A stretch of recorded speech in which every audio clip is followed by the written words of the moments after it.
Let us look at one more question on direct variation. We have x varies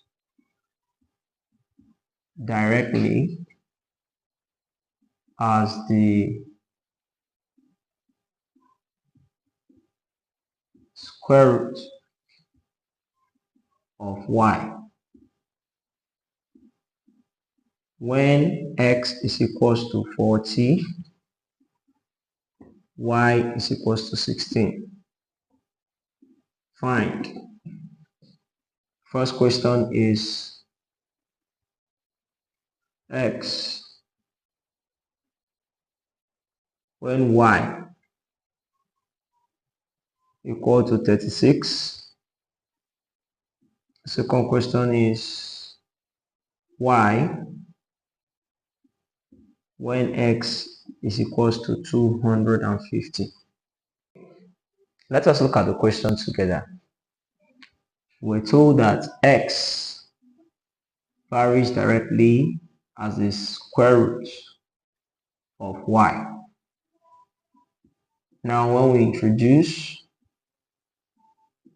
a constant k, now we are going to have x is equals to k square root of y. And initially we're given that when x is equals to 40, y is equals to 16. So we have 40 is equals to k square root of 16. So we have 40 is equals to square root of 16 is 4. So we are going to have 4k. So by the time we divide both sides by 4, we have 40 over 4 is equals to 4k over 4. So at the end, our k is equals to what? 10. In as much as we're not told to establish the relationship, we still have to do same. So you now say relationship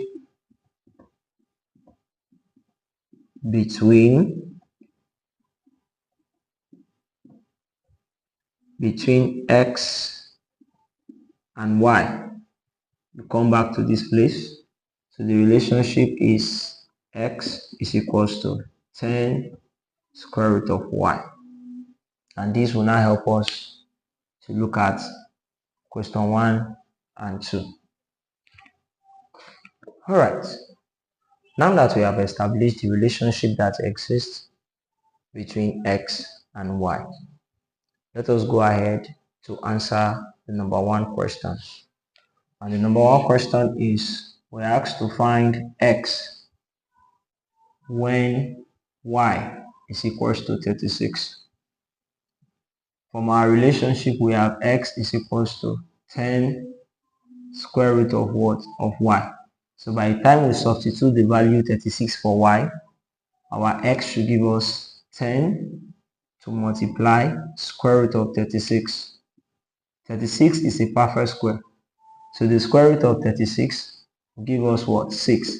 So we are going to have 10 times 6, which will give us what? 60. So this is the value of x when y is equals to 36. Then over to the second question. The second question says we should find y when x is equals to what? 250. How do we do that? Our relationship still comes in. X is equals to 10 square root of y. So by the time we substitute 250 rather, for x, we are going to have 250 is equals to 10 square root of y.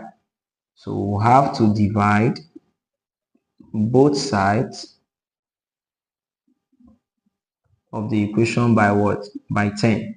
So we're going to have 250 over 10 is equals to 10 square root of y over 10. So at the end, we are going to have square root of y is equals to 250 divided by 10 will give us 25.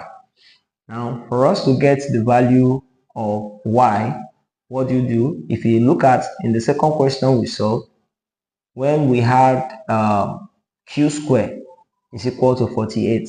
For us to be able to get the q, we have to square root because it is squared. Now that it is square rooted, for us to get the value of y, we have to square both sides. So you now say, okay, square both sides. So you now have in brackets the square root of y squared is equals to 25 squared.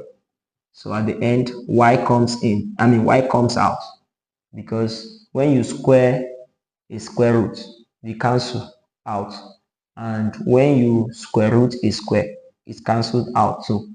So our y will now be equals to 25 squared is the same thing as 25 times 25. So our y will give us 625. So that will now bring us to the end of the topic, or of the first type of variation. So in our next video, we are going to discuss on the second type of variation, which is known as the inverse or the indirect variation. Please see you there.